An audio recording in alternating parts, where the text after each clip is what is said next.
Hello everyone, this is Shivam here and आज की इस वीडियो में हम बात करने वाले हैं 9th क्लास के एक नए चैप्टर को लेके जिसका नेम है एटम एंड मॉलिक्यूल। राइट, देखिए इससे पहले हमने 3 चैप्टर कवर कर लिए हैं, जिसमें सबसे पहले चैप्टर के अंदर हमने बात की थी आखिरकार मैटर क्या होता है, किस तरीके से हम मैटर को डिफाइन करेंगे एंड क्या उनकी फिजिकल एंड केमिकल प्रॉपर्टीज हमें देखने को मिलती है। राइट, सेकंड चैप्टर के अंदर हमने बात की थी कि अगर हमने दो डिफरेंट मैटर को मिक्स कर दिया हो तो वो कौन कौन से तरीके हैं जिनके थ्रू हम दो मैटर को सेपरेट आउट कर सकते हैं।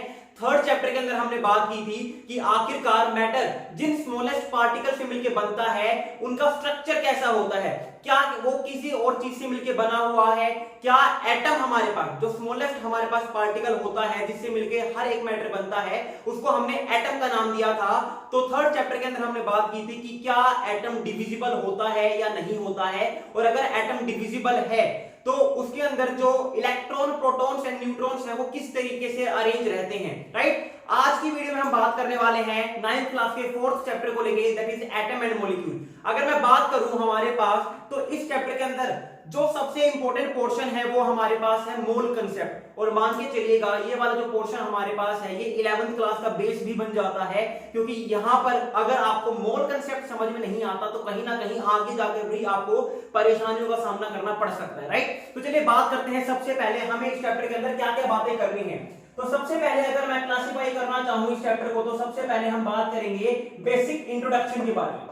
सबसे पहले इस चैप्टर के अंदर हम बात करेंगे बेसिक इंट्रोडक्शन के बारे में कि आखिरकार हमारे पास एटम क्या होता है, आखिरकार हमारे पास एटम क्या होता है। तो एटम की डेफिनेशन देखेंगे हम, और जो एटम की थ्योरीज हमारे पास है, एटम की जो हमें सबसे पहली थ्योरी आई थी जो कि हमें जॉन डाल्टन ने दी थी, उनके बारे में हम बात करने वाले हैं बेसिक इंट्रोडक्शन के बारे में। राइट, देन हम बात करेंगे जो एटम है जब वो कंबाइन करते हैं तो वो मॉलिक्यूल बना लेते हैं, तो आखिरकार मॉलिक्यूल से एग्जैक्टली मतलब हमारा क्या है, हम बात करने वाले हैं मॉलिक्यूल के बारे में। फिर साथ के साथ हम बात करेंगे मॉलिक्यूल और कंपाउंड के बीच में क्या डिफरेंस हमें देखने को मिलता है। साथ के साथ हम बेसिक इंट्रोडक्शन में कवर करने वाले हैं कुछ बेसिक टर्मिनोलॉजीज, साथ के साथ हम बेसिक इंट्रोडक्शन में कवर करने वाले हैं कुछ बेसिक टर्मिनोलॉजीज, जैसे कि हमारे पास एटॉमिक नंबर से क्या मतलब होता है, मास नंबर से क्या मतलब होता है, जो हमारे पास एटॉमिक मास है आखिरकार वो क्या सिग्निफाई करता है, एटॉमिक मास और मास नंबर में क्या डिफरेंस है, ये हम बात करने वाले हैं हमारे बेसिक इंट्रोडक्शन के बारे में। जैसे ही हमारा बेसिक इंट्रोडक्शन खत्म हो जाएगा उसके बाद हम बात करने वाले हैं हमारे पास यहाँ पर लॉज ऑफ केमिकल कॉम्बिनेशन को लेके। हम यहाँ पे बात करेंगे एटम एंड मॉलिक्यूल्स में लॉज ऑफ केमिकल कॉम्बिनेशन को लेके, जो कि हमें ये बताने में हेल्प करते हैं कि आखिरकार जब दो एटम कंबाइन करेंगे तो वो किन किन लॉज को फॉलो करते हुए आपस में कंबाइन करते हैं, क्यों कोई भी पर्टिकुलर टाइप का मॉलिक्यूल हमें देखने को नहीं मिलता है। कहने का मतलब है हमने देखा H2O बनता है, HO नहीं बनता, HO नहीं बनता तो क्यों नहीं बनता, H2O ही क्यों बनता है। तो लॉज ऑफ केमिकल कॉम्बिनेशन हमें ये जानने में हेल्प करेगा कि आखिरकार जब दो एटम दे में बी सेम और दे में बी डिफरेंट कंबाइन करते हैं तो वो किस लॉज को फॉलो करते हुए आपस में कंबाइन करते हैं। हमें कुछ मॉलिक्यूल देखने को मिलते हैं तो कुछ मॉलिक्यूल देखने को क्यों नहीं मिलते। राइट, देन हम बात करने वाले हैं इस चैप्टर का सबसे important portion, that is mole concept. Then हम बात करेंगे इस चैप्टर का सबसे important portion, that is mole concept. इसके ऊपर अपनी निगाहें बना के रखिएगा, क्योंकि मोल कंसेप्ट ही वो पोर्शन है जहां से सबसे ज्यादा न्यूमेरिकल पूछे जाते हैं और जो आने वाली क्लासेस के अंदर आपका बेस बनने वाला है। राइट, चाहे आप 9th से 10th में चले जाओगे, 10th से 11th और 11th से 12th, मोल कंसेप्ट एक ऐसा पोर्शन है जो आपको पूरी की पूरी फिजिकल केमिस्ट्री में काम आने वाला है। यही नहीं, फिजिकल केमिस्ट्री तक ही मोल कंसेप्ट लिमिटेड नहीं है, बल्कि इनऑर्गेनिक और ऑर्गेनिक केमिस्ट्री में भी काफी इंपॉर्टेंट रोल प्ले करता है मोल कंसेप्ट। राइट, तो चलिए बात करते हैं सबसे पहले हम बेसिक इंट्रोडक्शन के बारे में कि आखिरकार एटम क्या होता है। अगर हम एटम को डिफाइन करना चाहें तो किस तरीके से एटम को डिफाइन करेंगे, देन हम अपने धीरे धीरे आगे जंप करते जाएंगे डिफरेंट थ्योरीज के ऊपर। राइट, तो चलिए बात करते हैं हमारे पास सबसे पहला portion, that is introduction of atom and molecule, and उसमें हमारे पास जो सबसे पहली बात है वो है आखिरकार एटम क्या होता है। राइट, चलिए बात करते हैं एटम को लेकर। तो अगर मैं एटम को डिफाइन करना चाहूं तो एटम हमारे पास वो स्मॉलेस्ट यूनिट होती है जिससे मिलकर हर एक मैटर बनता है। राइट, द स्मॉलेस्ट यूनिट, अगर मैं एटम की डेफिनेशन लिखना चाहूं तो एटम को हम डिफाइन करेंगे the smallest unit from which every matter is made up. ठीक है, from which every matter is made up of. ठीक है, अगर हम एटम को डिफाइन करना चाहेंगे तो हमारे पास एटम वो स्मॉलेस्ट यूनिट होती है जिससे मिलकर हर एक मैटर बनता है। तो सबसे पहले तो क्वेश्चन अराइज यही होता है कि हमारे पास मैटर से क्या मतलब है। तो मैंने आपको यही कहा कि हमारा जो 9th क्लास का जो फर्स्ट चैप्टर है उसके अंदर हमने यही बात सीखी थी, आखिरकार मैटर क्या होता है, इसको हम कैसे डिफाइन करेंगे। तो वहां पे हमने देखा था anything which occupy space and have some mass, कोई भी वो सब्सटेंस जिसका कुछ ना कुछ मास है और जो कुछ ना कुछ जो स्पेस ऑक्यूपाई कर ले उसे हम क्या कहते हैं, उसे हम मैटर कहते हैं। राइट, तो मैटर की डेफिनेशन आपको क्लियर है। तो हमारे आसपास में जो भी मैटर है, यानी कि कोई भी ऐसा सब्सटेंस जो कुछ ना कुछ स्पेस ऑक्यूपाई करता है, जिसका कुछ ना कुछ मास है, वो एक स्मॉलेस्ट यूनिट से मिलकर बनता है हमारे पास, जिसे हम क्या कहते हैं, जिसे हम कहते हैं एटम। क्या आपको एटम की डेफिनेशन समझ में आई? चलिए, अगर मान लीजिए आपको नहीं समझ में आती तो एक जनरल लाइफ का एग्जांपल लेके समझाता हूं। मान लीजिए मैंने क्या कहा, मैंने कहा मेरे पास एक पहाड़ है। मान लीजिए मैंने कहा मेरे पास एक पहाड़ है। जब हम इस पहाड़ को तोड़ेंगे तो हमें क्या मिलेगा, बड़ी बड़ी चट्टानें मिल जाएंगी। जब हम इस पहाड़ को तोड़ेंगे तो हमें क्या मिलेंगी, बड़ी बड़ी चट्टानें देखने को मिल जाएंगी। जब मैं इस बड़ी चट्टान को तोड़ूंगा फर्दर तो हमें क्या मिलेंगे, छोटे छोटे पत्थर देखने को मिल जाएंगे। अगर हम इस छोटे पत्थर को तोड़ना चाहें तो ये छोटे पत्थर किस में टूट जाएंगे, मिट्टी में टूट जाएंगे, सैंड के पार्टिकल्स में टूट जाएंगे। अब ये सैंड के पार्टिकल जो है ये भी तो फर्दर किसी चीज से मिलकर बने होंगे, इनको तो हम फर्दर ब्रेक नहीं कर सकते, बट ये सैंड के पार्टिकल भी तो किसी चीज से मिलकर बने होंगे। तो वो स्मॉलेस्ट यूनिट जो कि दिखाई नहीं देती है बट हर एक मैटर उस स्मॉलेस्ट यूनिट से मिलकर बनता है, उसे हम क्या कहेंगे, उसे हम कहेंगे एटम, उसे हम कहेंगे एटम। वैसे तो सैंड हमारे पास SiO2 सिलिका से मिलकर बनी होती है जो कि एक मॉलिक्यूल है, बट मॉलिक्यूल फर्दर जब डिवाइड करेंगे तो हमें क्या मिल जाएगा, एटम देखने को मिल जाएगा।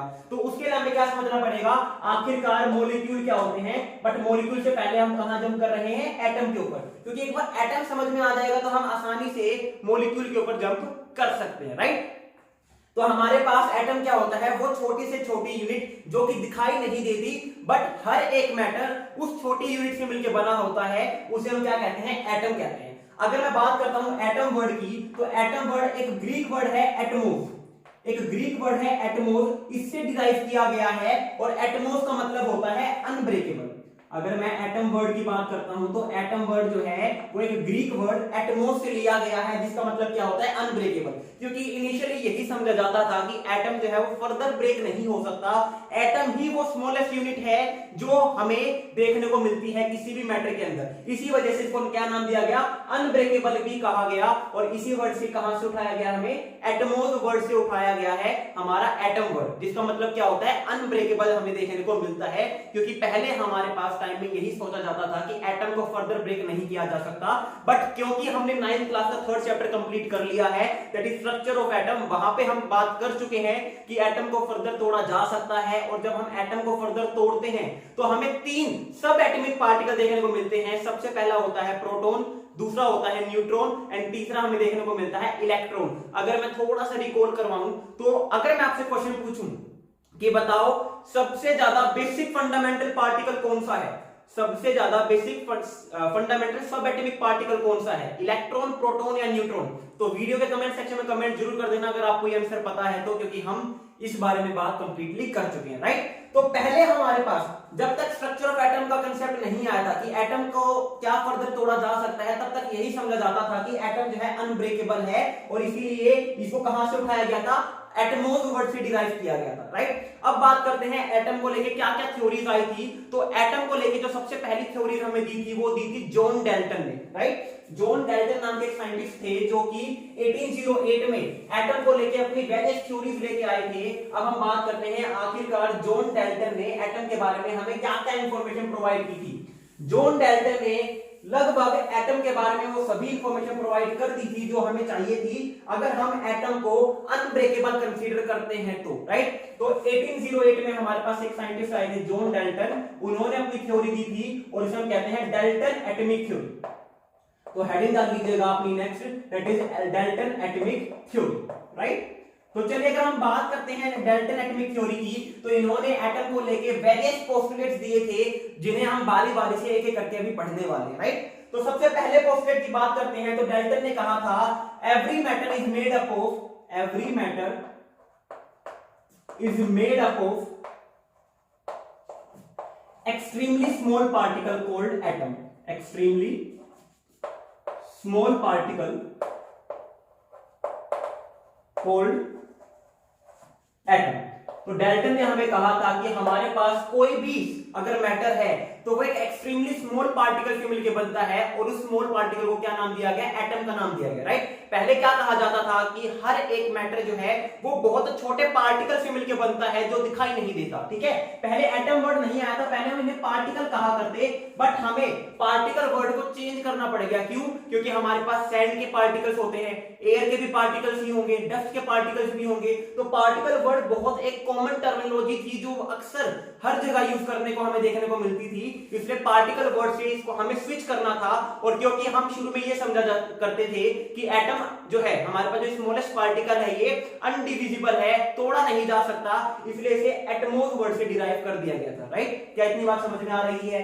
अगर हम बात करते हैं सेकंड पोस्टुलेट की, तो डाल्टन ने हमें कहा था जो एटम होते हैं ये अनब्रेकेबल होते हैं, एटम्स आर अनब्रेकेबल, इनको फर्दर तोड़ा नहीं जा सकता, ठीक है। तीसरे पॉइंट की हम बात करते हैं, तो तीसरे पॉइंट में डाल्टन ने कहा था कि एक पर्टिकुलर एलिमेंट के अंदर पाए जाने वाले सभी एटम जो है सेम होंगे, राइट।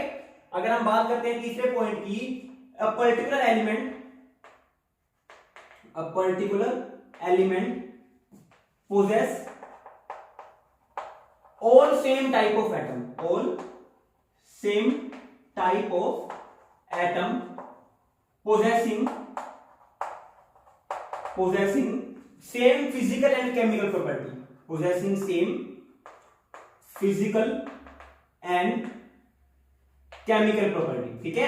जॉन डाल्टन ने क्या कहा? जॉन डाल्टन ने कहा कि अगर मैं एक पर्टिकुलर एलिमेंट के अंदर पाए जाने वाले एटम को स्टडी करूंगा तो एक पर्टिकुलर एलिमेंट के अंदर सभी सेम टाइप के एटम देखने को मिलते हैं जिनकी फिजिकल और केमिकल प्रॉपर्टी क्या होगी, सेम हमें देखने को मिलेगी। फॉर एग्जांपल मान लीजिए हमारे पास एक सोडियम एलिमेंट है, मेरे पास क्या एक सोडियम का एलिमेंट है, तो सोडियम एलिमेंट किससे मिलकर बना होगा? बहुत छोटे छोटे एटम से मिलकर बना होगा जो कि दिखाई नहीं देंगे, और सभी के सभी एटम किसके होंगे? सोडियम के। सभी के सभी एटम किसके हमें देखने को मिलेंगे? सोडियम के ही देखने को मिलेंगे, राइट। अब क्योंकि सभी के सभी सोडियम के ही एटम है, क्योंकि ये सभी की सभी किसके एटम है? सोडियम के ही एटम है, तो इन सबका साइज सेम होगा, इन सबकी वॉल्यूम सेम होगी, तो इनके अंदर इलेक्ट्रॉन्स और प्रोटॉन जो है वो भी हमें सेम देखने को मिलेंगे। तो हर एक सोडियम एटम के अंदर जब साइज सेम है, नंबर ऑफ इलेक्ट्रॉन सेम है, नंबर ऑफ प्रोटॉन सेम है, नंबर ऑफ न्यूट्रॉन सेम है, तो उनकी फिजिकल और केमिकल प्रॉपर्टी भी हमें सेम ही देखने को मिलेगी। क्या आपको ये बात समझ में आ रही है? अगर मैं आपसे क्वेश्चन पूछूं कि बताओ इन सोडियम एटम की जो प्रॉपर्टी है, केमिकल प्रॉपर्टी, वो सेम क्यों है? कौन सा फैक्टर डिसाइड करता है किसी भी एलिमेंट की केमिकल प्रॉपर्टी को? तो क्या आप आंसर कर सकते हो? तो कमेंट सेक्शन में कमेंट करना कि कौन सा एलिमेंट जो है किसी भी एलिमेंट की केमिकल प्रॉपर्टी को डिफाइन करता है या फिर किसी भी एलिमेंट की केमिकल प्रॉपर्टी को डिसाइड करता है, राइट। चलिए बात करते हैं फोर्थ पोस्टुलेट की। फोर्थ पोस्टुलेट में इन्होंने क्या कहा? अगर हम दो अलग अलग एलिमेंट को कंसीडर करें, अगर हम दो अलग अलग एलिमेंट को कंसीडर करें तो दो अलग अलग एलिमेंट के अंदर अलग अलग एटम देखने को मिलेंगे जिनकी फिजिकल एंड केमिकल प्रॉपर्टी क्या होगी? अलग अलग हमें देखने को मिलेगी, राइट। अगर हम बात करें फोर्थ पोस्टुलेट की, तो इन्होंने कहा different element possess different type of atom, different element possess different type of atom which are different from each other, which are different from each other in terms of physical and chemical property, in terms of physical and chemical property, right। क्या आपको ये बात समझ में आ रही है? अगर हम दो अलग अलग एलिमेंट को कंसीडर करेंगे तो दो अलग अलग एलिमेंट के अंदर अलग अलग एटम देखने को मिलेंगे, और क्योंकि एटम अलग अलग हैं, उनके अंदर जो इलेक्ट्रॉन्स का नंबर है वो अलग है, प्रोटॉन्स का नंबर अलग है, न्यूट्रॉन्स का नंबर अलग है, उनका साइज अलग अलग है, तो उनकी फिजिकल एंड केमिकल प्रॉपर्टी भी हमें क्या देखने को मिलेगी? अलग अलग देखने को मिलेगी। कहने का मतलब ये है, एग्जाम्पल के तौर पर मान लीजिए मेरे पास क्या है? मेरे पास पोटेशियम है, मेरे पास मान लीजिए पोटेशियम है। फिर चलो थोड़ा सा और अच्छा एग्जांपल लेते हैं। मान लीजिए मेरे पास एक आयरन का एलिमेंट है, मेरे पास एक आयरन का एलिमेंट है, तो आयरन के एलिमेंट के अंदर क्या होंगे? आयरन के एटम होंगे, आयरन के एलिमेंट के अंदर क्या होंगे, आयरन के एटम होंगे। और अगर मैं बात करता हूं सोडियम की, तो अभी अभी हमने बात की सोडियम के एलिमेंट के अंदर सोडियम के एटम होंगे, सोडियम के एलिमेंट के अंदर सोडियम के एटम होंगे। अब आयरन एलिमेंट अलग है, सोडियम एलिमेंट अलग है। सोडियम एलिमेंट के अंदर सोडियम के एटम है, आयरन के एलिमेंट के अंदर आयरन के एटम है। तो जब दोनों एलिमेंट के अंदर अलग अलग एटम है तो ऑब्वियसली उनका साइज भी क्या होगा, अलग अलग। अब जब दोनों का साइज अलग अलग है तो इनकी फिजिकल प्रॉपर्टी क्या हो जाएगी, अलग अलग, क्योंकि साइज अलग अलग है। ठीक है, तो इंटरेक्शन भी इनके अंदर अलग अलग देखने को मिलेगी। दूसरी बात, क्योंकि अलग अलग एटम है तो इनका एटॉमिक नंबर भी अलग होगा। और एटॉमिक नंबर हमें क्या बताता है कि किसी भी गिवन एटम के अंदर कितने इलेक्ट्रॉन है या फिर कितने प्रोटॉन है। तो जब इलेक्ट्रॉन और प्रोटॉन अलग अलग होंगे तो उनकी केमिकल प्रॉपर्टीज भी क्या होगी, अलग अलग होगी। क्योंकि किसी भी एलिमेंट की जो केमिकल प्रॉपर्टीज होती है वो उसके इलेक्ट्रॉनिक कॉन्फ़िगरेशन के ऊपर डिपेंड करती है, नंबर ऑफ इलेक्ट्रॉन के ऊपर डिपेंड करती है। तो क्योंकि इनके अंदर एटॉमिक नंबर अलग अलग है तो यानी कि नंबर ऑफ इलेक्ट्रॉन भी अलग अलग है। और जब नंबर ऑफ इलेक्ट्रॉन अलग अलग है तो इनकी केमिकल प्रॉपर्टी और केमिकल रिएक्टिविटी भी क्या होगी, अलग अलग हमें देखने को मिलेगी, जो कि जॉन डाल्टन ने अपने फोर्थ पोस्टुलेट में बताया था। क्या आपको इतनी प्रॉपर्टीज अभी तक समझ में आ रही है? ये सारे वो पोस्टुलेट हैं जो कि जॉन डाल्टन ने हमें बताए थे अपने एटम्स को की थ्योरी के अंदर। क्या इतनी बात समझ में आ रही है? अब चलिए बात करते हैं फिफ्थ पोस्टुलेट की। साथ के साथ नोट करते चलिएगा जिन्होंने नोट नहीं कर रखा है, ताकि उनको नोट्स के लिए इधर उधर भटकना ना पड़े। आपको हर एक चीज जो है बोर्ड पे उसी तरीके से करवाई जा रही है जिस तरीके से आपको किसी भी स्कूल में करवाई जाती है, लेकिन लेवल एक अलग है, बातें अलग हैं, समझाने का तरीका अलग है। क्या आपको इतनी बातें समझ में आई? अब बात करते हैं नेक्स्ट पोस्टुलेट को लेकर, दैट इज फिफ्थ पोस्टुलेट। तो फिफ्थ पोस्टुलेट में जॉन डाल्टन ने क्या कहा कि किसी भी केमिकल रिएक्शन के अंदर ना तो एटम, कोई नया एटम बन सकता है और ना ही कोई पुराना एटम टूट सकता है, right. Atom can neither be created nor be destroyed in a chemical reaction. Atom can neither be created nor be destroyed in a chemical reaction. ठीक है, किसी भी केमिकल रिएक्शन के अंदर कोई भी ना तो नया एटम बनेगा ना ही पुराना एटम डिस्ट्रॉय होगा। ठीक है, एटम ना तो बन सकता है ना ही अपने आप से टूट सकता है किसी भी केमिकल रिएक्शन के अंदर। फॉर एग्जांपल अगर मैं बात करता हूं C+O2 की, तो हमें क्या बनाएगा, ये CO2 बना के दे देगा, राइट। या फिर थोड़ी सी और कॉम्प्लेक्स रिएक्शन लेते हैं, मान लीजिए कैल्शियम कार्बोनेट को अगर हम हीट करेंगे तो कैल्शियम कार्बोनेट को हीट करके हमें मिलता है calcium oxide plus carbon dioxide, right. तो यहां पर मैंने क्या किया, दो अलग अलग एलिमेंट को कंबाइन कर दिया, कार्बन और ऑक्सीजन को कंबाइन करके क्या बन गया मेरे पास, CO2 बन गया।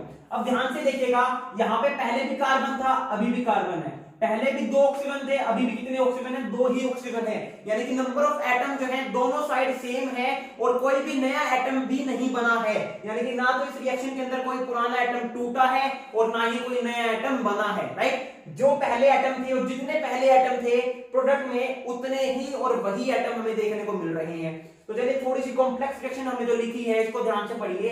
हमारे पास पहले एक कैल्शियम था, बाद में भी एक कैल्शियम है, पहले भी एक कार्बन था, बाद में भी एक कार्बन है, पहले भी तीन ऑक्सीजन थे, अब भी एक ऑक्सीजन यहां पर है और दो ऑक्सीजन यहां पर है, अब भी तीन ही ऑक्सीजन है। यानी कि जब हमने डिकम्पोजिशन रिएक्शन करी तो हमारे पास रिएक्टेंट में जितने एटम थे प्रोडक्ट में भी उस एलिमेंट के उतने ही एटम हमें देखने को मिल रहे हैं। यानी कि ना तो कोई पुराना एटम टूट रहा है और ना ही कोई नया एटम बन रहा है। इनिशियली जो एटम प्रेजेंट थे, जिस नंबर में प्रेजेंट थे, बाद में भी वो एटम उसी नंबर में हमें देखने को मिल रहे हैं। और ध्यान से रखिएगा, ये जो पोस्टुलेट है जॉन डाल्टन का, ये law of conservation of mass को बताता है। ठीक है, ये जो हमारे पास जॉन डाल्टन का पोस्टुलेट है, ये law of conservation of mass की तरफ इंडिकेट करता है। Law of conservation of mass यही कहता है कि हमारे पास किसी भी केमिकल रिएक्शन में ना तो मास कम हो सकता है और ना ही मास बढ़ सकता है। तो मास कम भी नहीं होगा, मास बढ़ेगा भी नहीं। इसका मतलब क्या है, ना तो कोई नया एटम फॉर्म होगा ना ही कोई पुराना एटम गायब हो जाएगा, राइट। तो हमारे पास जॉन डाल्टन का ये जो पोस्टुलेट है वो किसे इंडिकेट करता है, law of conservation of mass को इंडिकेट करता है। क्या आपको इतनी बातें समझ में आ रही है? चलिए बात करते हैं सिक्स्थ पोस्टुलेट की। सिक्स्थ पोस्टुलेट में जॉन डाल्टन ने कहा था, जब दो एटम कंबाइन करके मॉलिक्यूल बनाते हैं तो वो एक पर्टिकुलर रेशियो के अंदर ही कंबाइन करते हैं, right. When two element combine to form a molecule, या फिर हम ये लिख सकते हैं two atom combine in fixed ratio, by mass to form molecule.